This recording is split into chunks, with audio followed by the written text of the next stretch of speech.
Welcome to virtual classroom of e learning simplified. 1947 में independence gain करने के बाद इंडिया ने मिक्स्ड इकोनॉमिक सिस्टम को अडॉप्ट किया और प्लान डेवलपमेंट की फिलॉसफी को फॉलो किया। Mixed economic system and plan development को ध्यान में रखते हुए इंडिया ने 1951 में फर्स्ट 5 ईयर प्लान को लॉन्च किया, जिसमें मेजर इम्फेसिस एग्रीकल्चर सेक्टर को दिया गया, जो काफी हद तक एक सक्सेसफुल प्लान था। इस वीडियो में हम सेकेंड 5 ईयर प्लान को डिस्कस करेंगे। अगर टाइम पीरियड की बात करें तो सेकेंड 5 ईयर प्लान को 1956 में लॉन्च किया गया था, जो 1961 में कंप्लीट हुआ था। सेकेंड 5 ईयर प्लान का ब्रॉड एम एक सोशलिस्टिक पैटर्न ऑफ सोसाइटी को एस्टैब्लिश करना था। सेकेंड 5 ईयर प्लान के सक्सेसफुल इंप्लीमेंटेशन के लिए 2 मॉडल्स को यूज में लिया गया था। पहला था ग्रोथ प्रोजेक्शन के लिए।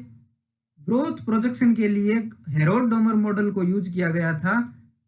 हेरोड-डोमर मॉडल को फर्स्ट 5 ईयर प्लान में भी यूज किया गया था।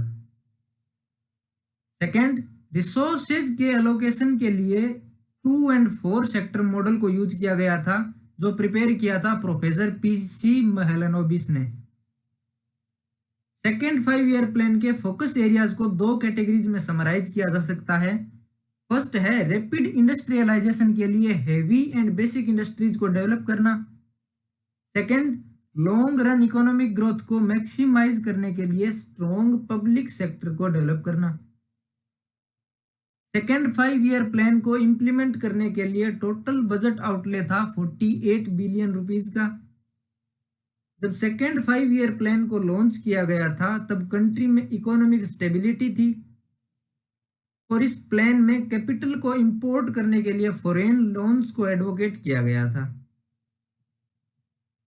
सेकेंड 5 ईयर प्लान के लिए प्रोजेक्टेड ग्रोथ रेट थी 4.5%, बट इस टारगेट को अचीव नहीं किया जा सका।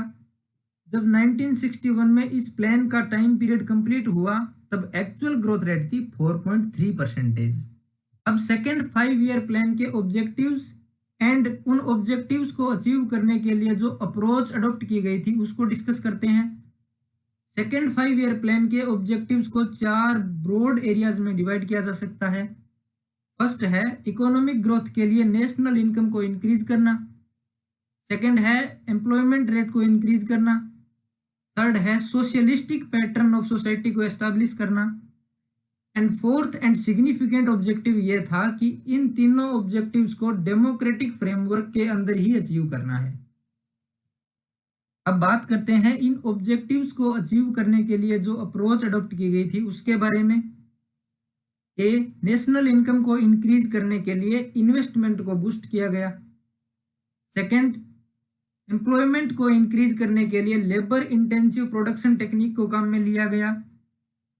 Construction work and social services को इंक्रीज किया गया। थर्ड, सोशलिस्टिक सोसाइटी के ऑब्जेक्टिव को अचीव करने के लिए पब्लिक सेक्टर को एक्सपेंड किया गया। सेकेंड 5 ईयर प्लान के दौरान इंडस्ट्रियल पॉलिसी ऑफ 1956 को भी लॉन्च किया गया था। इस पॉलिसी में गवर्नमेंट ऑफ इंडिया ने इंडस्ट्रियल पॉलिसी ऑफ 1948 को रिवाइज किया था। 1956 की इंडस्ट्रियल पॉलिसी को इकोनॉमिक कॉन्स्टिट्यूशन ऑफ इंडिया और the Bible of state capitalism भी कहा जाता है। नेक्स्ट डिस्कस करते हैं why industrial policy of 1956 was introduced. 1956 की पॉलिसी को इंट्रोड्यूस करने के क्या रीजंस थे? उसके मेन रीजंस को 4 हेडिंग्स में डिवाइड किया जा सकता है। फर्स्ट है पब्लिक सेक्टर को एक्सपेंड करना। सेकंड, कोऑपरेटिव सेक्टर को बढ़ावा देना। थर्ड, प्राइवेट कंपनीज में ओनरशिप एंड मैनेजमेंट को सेपरेट करना, जिससे राइट डिसीजन राइट टाइम पे लिया जा सके। फोर्थ, प्राइवेट मोनोपोली के राइज को प्रिवेंट करना। 1956 की इंडस्ट्रियल पॉलिसी ने इंडस्ट्रीज को 3 शेड्यूल में कैटेगराइज किया था। शेड्यूल ए में 17 इंडस्ट्रीज को इंक्लूड किया गया था जो सेंट्रल गवर्नमेंट के अंडर थी। जो 17 इंडस्ट्रीज इंक्लूड की गई थी उनमें से 4 मेजर इंडस्ट्रीज थी: arms and ammunition, atomic energy, railways and air transport, जो कंट्री की सेफ्टी एंड सिक्योरिटी के लिए इंपॉर्टेंट थी। शेड्यूल बी में 12 इंडस्ट्रीज को इंक्लूड किया गया था जिनकी ownership private and public sector दोनों के लिए ओपन थी। अब बात करते हैं शेड्यूल सी की। शेड्यूल सी में उन इंडस्ट्रीज को इंक्लूड किया गया था जो schedule A and schedule B में इंक्लूडेड नहीं है।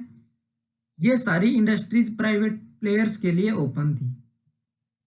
इस पॉलिसी को सबसे ज्यादा प्राइवेट सेक्टर ने क्रिटिसाइज किया था क्योंकि इस पॉलिसी ने प्राइवेट सेक्टर के एक्सपेंशन को रिड्यूस कर दिया था। सेकंड, प्राइवेट सेक्टर को लाइसेंसिंग सिस्टम के द्वारा गवर्नमेंट ऑफ इंडिया ने अंडर कंट्रोल रखा था। नेक्स्ट डिस्कस करते हैं इंडस्ट्रियल लाइसेंसिंग पॉलिसी क्या थी। नई इंडस्ट्रीज को एस्टैब्लिश करने के लिए या फिर एग्जिस्टिंग इंडस्ट्रीज में प्रोडक्शन को एक्सपेंड करने के लिए गवर्नमेंट से लाइसेंस ऑब्टेन करना कंपलसरी था।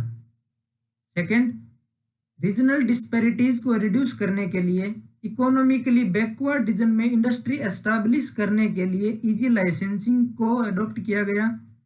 साथ ही इलेक्ट्रिसिटी एंड वाटर के लिए सब्सिडी भी प्रोवाइड की गई। नेक्स्ट देखते हैं मेजर अचीवमेंट्स क्या थी सेकंड 5 ईयर प्लान की। First, hydro electric power projects को एस्टैब्लिश किया गया था एंड 3 प्राइम लोकेशंस पर 5 स्टील प्लांट्स को ओपन किया गया। पहली जगह है भिलाई जो झारखंड में है, सेकंड है दुर्गापुर जो वेस्ट बंगाल में है, और थर्ड प्राइम लोकेशन थी राउरकेला जो ओडिशा में है। इन प्लांट्स को रसिया, जर्मनी एंड ब्रिटेन की हेल्प से बनाया गया था।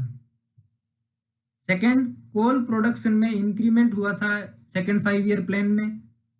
थर्ड, रेलवेज का एक्सपेंशन हुआ था जिससे ट्रांसपोर्ट फैसिलिटीज काफी ज्यादा इंप्रूव हो गई थी। प्रोजेक्टेड ग्रोथ रेट अचीव नहीं कर पाने के कारण सेकंड 5 ईयर प्लान को क्रिटिसाइज भी किया गया है। BR सेनोय ने क्रिटिसाइज करते हुए कहा था, dependence on deficit financing to promote heavy industrialisation was a recipe for trouble. Forex reserve की शॉर्टेज भी एक वजह थी जिससे डेवलपमेंट टारगेट्स को अचीव नहीं किया जा सका।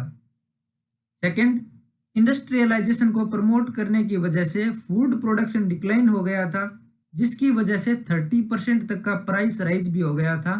सेकंड 5 ईयर प्लान के दौरान इन्फ्लेशन काफी ज्यादा था। If you enjoyed the video then hit the like button and don't forget to subscribe. Thank you. Have a great day.